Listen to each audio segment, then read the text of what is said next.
Hello everyone, welcome to our channel just crack it. So इस video के साथ हम लोग स्टार्ट करने जा रहे हैं +1 का फिजिक्स की लेक्चर्स की एक वीडियो सीरीज़, और ये होगा उसमें फर्स्ट लेक्चर। डेली मैं ट्राई करूँगा कि डेली आप लोगों के लिए लेक्चर रिकॉर्ड करके मैं पहुँचा सकूँ आपके पास। और इस पर जो यूनिट है, जो सेकंड यूनिट है +1 फिजिक्स में, वो है काइनेमैटिक्स। जो आप लोग देख रहे होंगे बोर्ड पर मैंने लिखा है kinematics, rest and motion. Okay, so unit study करने से पहले हम लोग इस वर्ड का मीनिंग अंडरस्टैंड करेंगे कि काइनेमैटिक्स का मतलब क्या है। तो काइनेमैटिक वर्ड अंडरस्टैंड करने के लिए सबसे पहले हम लोग जाएंगे एक अलग वर्ड के ऊपर, जो है mechanics. Okay, so word is mechanics. अब मैकेनिक्स क्या है? मैकेनिक्स एक ब्रांच ऑफ फिजिक्स है। जैसे अगर आपसे बात करें कि साइंस, तो साइंस के अंदर हम लोग बेसिकली 3 सब्जेक्ट रीड कर रहे हैं, जो आप लोग अंडरस्टैंड कर रहे होंगे। एक बायो है, देन उसके साथ फिजिक्स एंड केमिस्ट्री। तो इन 3 सब्जेक्ट को मिलाकर साइंस है। तो वैसे ही फिजिक्स के अंदर भी अलग अलग ब्रांचेस हैं। जैसे साइंस की ब्रांचेस आ गई फिजिक्स, केमिस्ट्री एंड बायो, वैसे ही फिजिक्स के अंदर भी ब्रांचेस हैं। तो ये मैकेनिक्स क्या है? फिजिक्स की एक ब्रांच है। What is it? It is a branch of physics. Branch of physics. Okay, तो ब्रांच ऑफ फिजिक्स है। और ब्रांच ऑफ फिजिक्स के साथ इसमें हम लोग क्या स्टडी करते हैं? जैसे अगर बात करें तो केमिस्ट्री है, तो केमिस्ट्री में हम लोग केमिकल की स्टडी करते हैं, मॉलिक्यूल्स की स्टडी करते हैं। फिजिक्स में हम लोग मोशंस, जो फिजिकल वर्ल्ड में चीज़ें हो रही हैं, उनके ऊपर स्टडी करते हैं। वैसे ही मैकेनिक्स में ब्रांच ऑफ फिजिक्स है, लेकिन इस पर स्टडी क्या किया जाएगा? Motion of objects. तो इंपॉर्टेंट पॉइंट है, याद रखना। मैकेनिक्स क्या है? Branch of physics in which we study motion of object. Okay, अब ये जो मैकेनिक्स है, इसकी भी फर्दर 3 ब्रांचेस और हैं। ठीक है, मैकेनिक्स की भी फर्दर जाकर 3 ब्रांचेस और हैं। ओके, 3 ब्रांचेस और हैं, जिसमें फर्स्ट ब्रांच आती है स्टैटिक। ओके, और सेकंड ब्रांच इस पर आती है kinematics.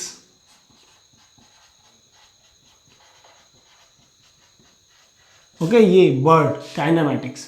And then third point पे आती है डायनेमिक्स। ओके, तो फिजिक्स की ब्रांच है मैकेनिक्स, और मैकेनिक्स की आगे चलकर हमारी 3 उस पर 3 उसकी फर्दर ब्रांचेस बनी, स्टैटिक, काइनेमैटिक्स एंड डायनेमिक्स। तो जो सिलेबस पर है वो है हमारी काइनेमैटिक्स। ओके, लेकिन थोड़ा थोड़ा इंट्रोडक्शन स्टडी करेंगे। स्टैटिक का मतलब होता है स्टेशनरी। सो हम लोग स्टैटिक को ऐसा बोल सकते हैं, it is a branch of physics in which we study the object which are in equilibrium. Okay, we study the objects which are in equilibrium. और इक्विलिब्रियम का मतलब क्या होता है कि नेट फोर्स जो है वो 0 है, और ऐसा भी बोल सकते हैं जो रेस्ट पर है object. Okay, so we study in static, we study the objects. Okay, we study the objects which are at equilibrium, which means net external forces acting on that object is 0. Okay, so equilibrium word आप लोगों के लिए हो सकता है नया हो, तो आप लोग याद रखें। इक्विलिब्रियम का मतलब होता है कि नेट फोर्सेस जो लग रही हैं, उसकी वजह से जो नेट इफेक्ट है वो 0 है। और काइनेमैटिक्स क्या है? Branch of physics in which we study the motion of object. Okay, what we study? Motion of object, motion of object without taking into account the cause of motion of object. Okay, so kinematic में क्या study करेंगे, important है kinematics.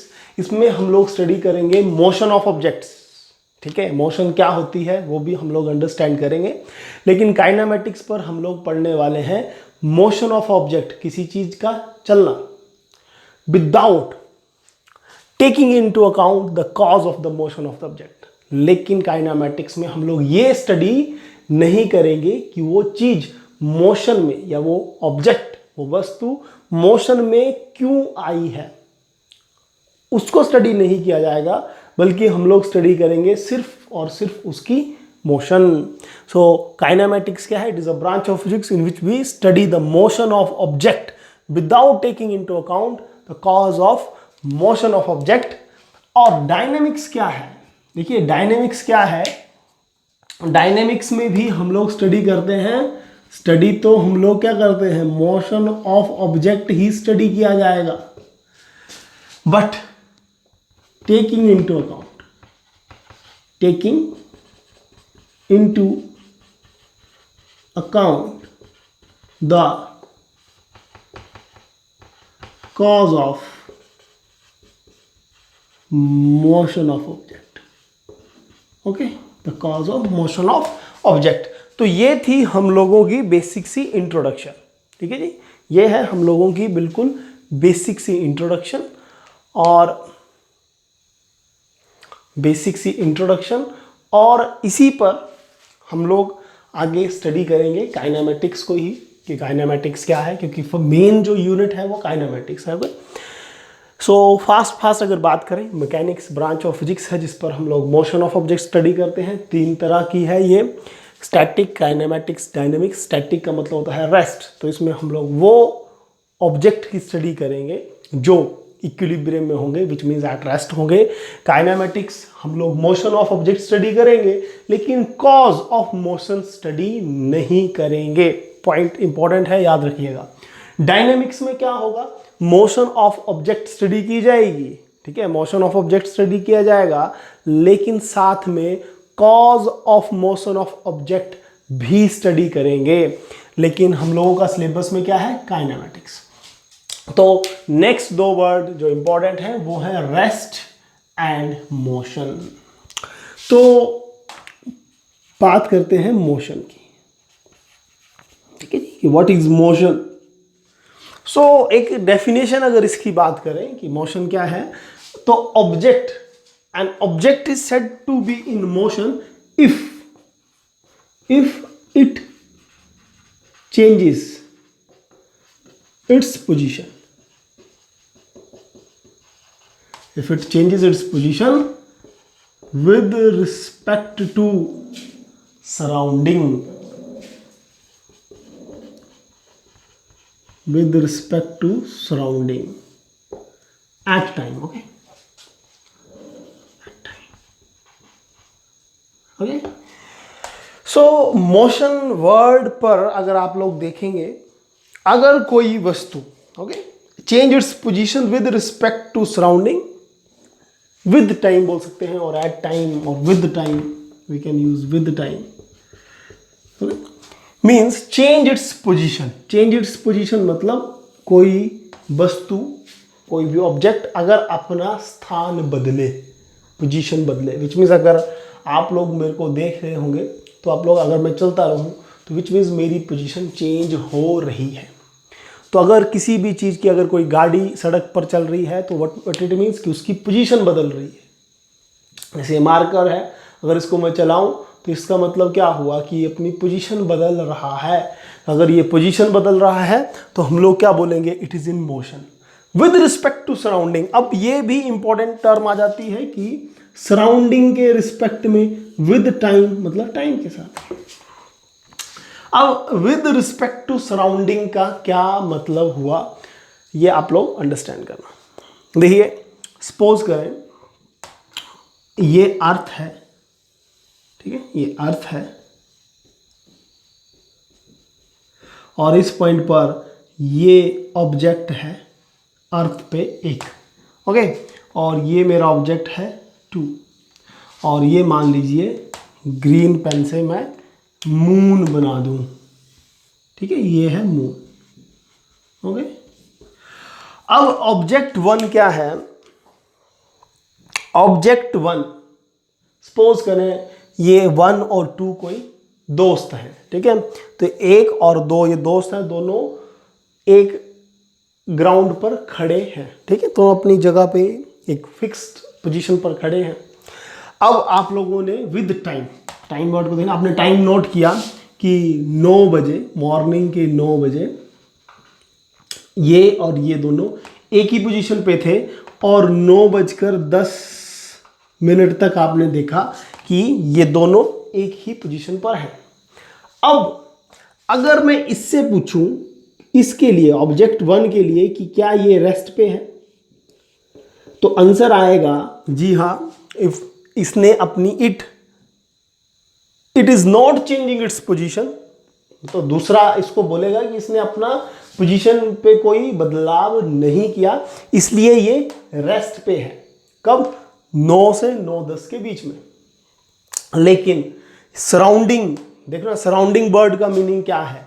Surrounding क्या है?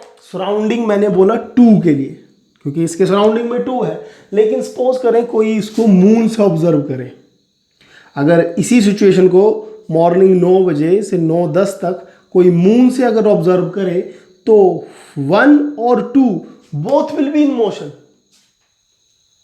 क्यों motion पे होंगे? क्योंकि मून इसके सराउंडिंग में नहीं है। अगर मून से इसको ऑब्जर्व करें, तो मून से अगर अर्थ को देखेंगे तो अर्थ तो रोटेट कर रही होगी। बड़ा इंटरेस्टिंग पॉइंट आने वाला है ये, फिर से बड़े गौर से सुनिएगा इसको। Object 1 is at rest with respect to object 2, but object 1 and 2 both will be in motion with respect to moon। तो इट मीन्स कि कोई ऑब्जेक्ट हो सकता है किसी के लिए मोशन पे हो और किसी के लिए ये रेस्ट पे हो। इसका मैं कुछ और भी एग्जांपल्स आपको आगे दूंगा, चीज़ें आप लोगों के लिए और इंटरेस्टिंग होंगी और मज़ेदार बनती चलेंगी और समझ भी आएगा। तो गौर से सुनते रहना, फोकस के साथ। तो मोशन की एक बार फिर से डेफिनेशन रीड करते हैं। अगर कंफ्यूज हुए हो तो नो प्रॉब्लम, सिर्फ डेफिनेशन देखो फिलहाल, अभी मैं इसी वीडियो पे क्लियर करूंगा। सो मोशन क्या है? If it changes its position with respect to surrounding with time, then object is said to be in motion. और एग्जाम्पल की अगर मैं बात करूं, एग्जाम्पल की अगर बात करें तो एग्जाम्पल ले लेते हैं car moving on road, okay. और क्या लें? और ले लेते हैं प्लैनेट का रोटेट करना, किसी भी प्लैनेट का, चाहे वो अर्थ हो या मार्स हो या कोई भी प्लैनेट हो सोलर सिस्टम का। तो मोशन ऑफ प्लैनेट्स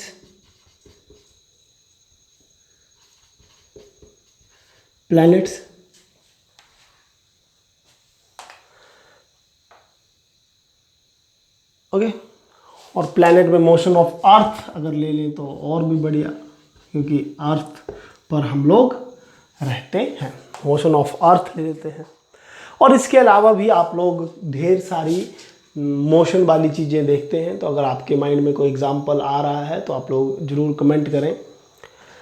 देन साथ में बात करते हैं रेस्ट क्या है? तो अगर रेस्ट की बात करें, if it does not change, if it does not change its position with respect to surrounding with time, okay, then the object is said to be in rest। लेकिन बातें अभी इंटरेस्टिंग होने वाली हैं। तो रेस्ट और मोशन, तो rest की डेफिनेशन हम लोगों ने देख ली कि अगर ऑब्जेक्ट क्या ना करे, अगर ऑब्जेक्ट अपनी पोजीशन चेंज ना करे विद रिस्पेक्ट टू सराउंडिंग, तो उसको बोलेंगे कि ये रेस्ट पे है। लेकिन क्या ऐसा हो सकता है कि कोई ऑब्जेक्ट किसी के लिए रेस्ट पे हो और किसी के लिए वो सेम ऑब्जेक्ट मोशन पे हो?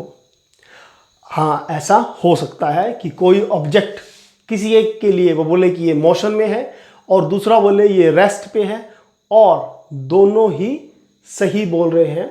ऐसा हो सकता है कि दोनों की स्टेटमेंट जो है वो राइट है। अगर कोई बोले कि ऑब्जेक्ट रेस्ट पे है और कोई ऐसा बोले कि ये मोशन पे है, तो ऐसी पॉसिबिलिटी है कि एक चीज़ किसी एक के लिए रेस्ट पे हो और किसी दूसरे के लिए वो मोशन पे हो, और इसी को बोलते हैं rest and motion are relative terms. Okay, इसी चीज़ को बोला जाता है। क्यों बोला जाता है वो मैं आप लोगों को बताऊंगा अभी। रेस्ट एंड मोशन जो है, rest and motion are relative term. Relative term मतलब, रिलेटिव मतलब एक दूसरे के साथ इनका रिलेशन है। ओके, मतलब एक दूसरे के ऊपर ये डिपेंडेंट हैं। कैसे डिपेंडेंट हैं? सपोज करें कि एक बस है, तो एक बस बनाई जाए और ये है मेरी बस। ओके, ये आगे बस और ये रही बस। ओके, और ये थोड़ी सी इसकी शीट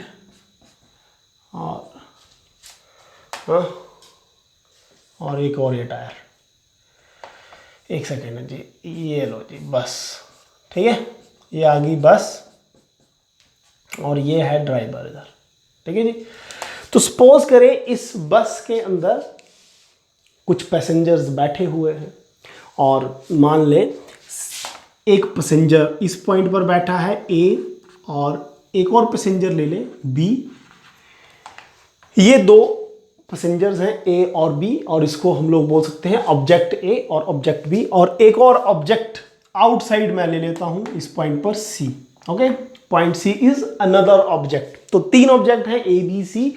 ए और बी बस के अंदर है और सी बस के बाहर है। अब ये आप लोग अपने ऊपर भी सोच सकते हैं कि सपोज करें आपके दो दोस्त बस के अंदर बैठे हैं और एक दोस्त आपका बस के बाहर है।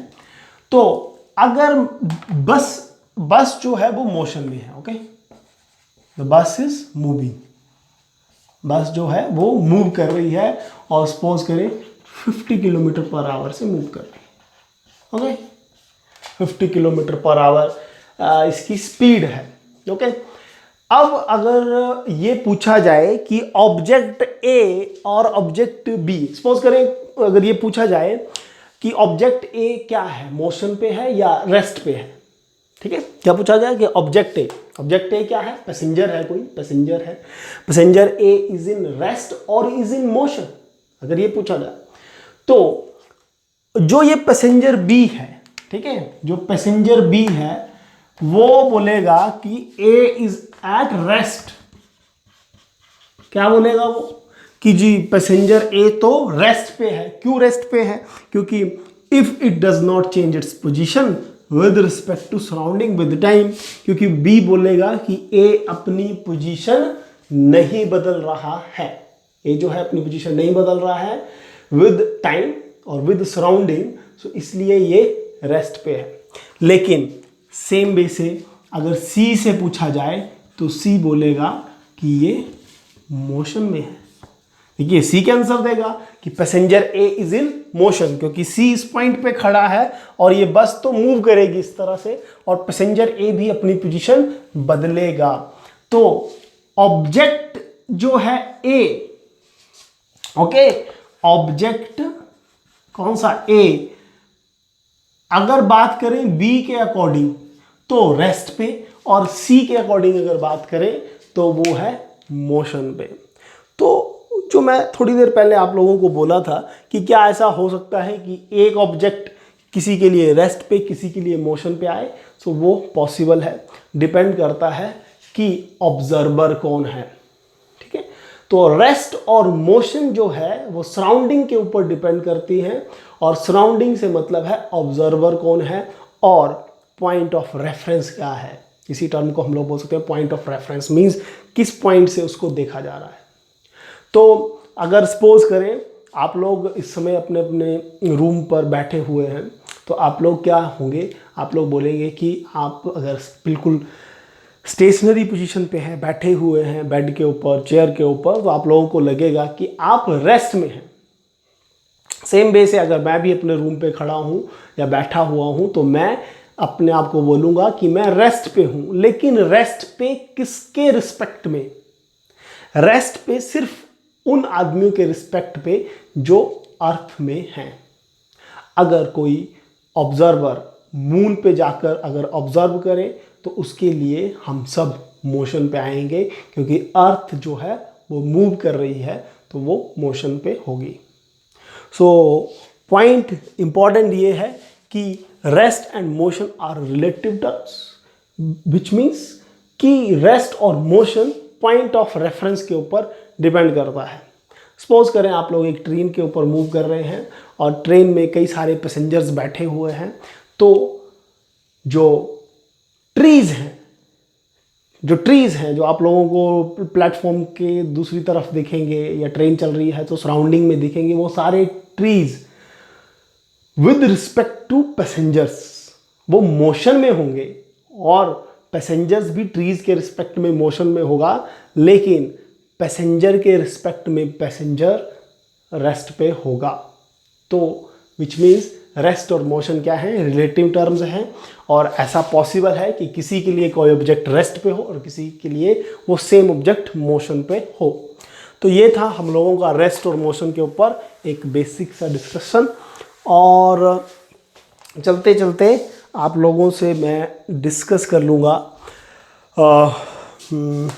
Distance and displacement. Okay, basic सी टर्म है डिस्टेंस और डिस्प्लेसमेंट। तो क्या है डिस्टेंस और क्या है डिस्प्लेसमेंट, थोड़ा सा अंडरस्टैंड करेंगे। आप लोगों ने 9th क्लास में भी पढ़ा होता है, लेकिन मैं फिर से आप लोगों से थोड़ा डिस्कस करूँगा।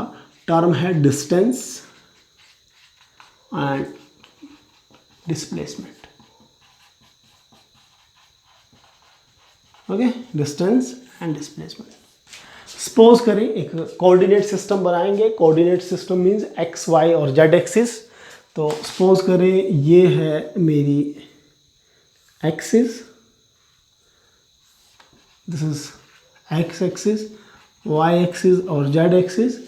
और सपोज करें कोई ऑब्जेक्ट ए से पॉइंट ए से ओके बी तक, पॉइंट ए से ये पॉइंट बी तक किस रास्ते गया, एक रास्ता मैं बना देता हूं, इस तरह से गया। ओके, इस रास्ते से ए से बी तक गया। तो डिस्टेंस क्या है? डिस्टेंस क्या है? डिस्टेंस मेजर किया जाएगा ए से बी तक जो उसने पाथ चूज किया। Okay, the length of the actual path. What is distance? Distance is length of actual path, okay, which means from A to B through this point. I'm taking a point C so that you can understand that during distance we are taking ACB. Okay, the path is ACB. Suppose. And what is displacement? The displacement is shortest distance. Okay, between initial and final position.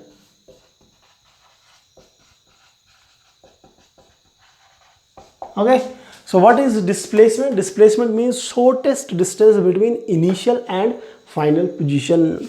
So initial is A and final is B, and the shortest distance means from A to B.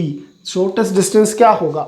तो shortest distance अगर आप लोग देखेंगे तो ए से B के लिए shortest distance आएगा ये direct. Okay, this is from A to B, जो मैं रेड पेन से यूज कर रहा हूँ, ए से बी तक जो आपका जाएगा।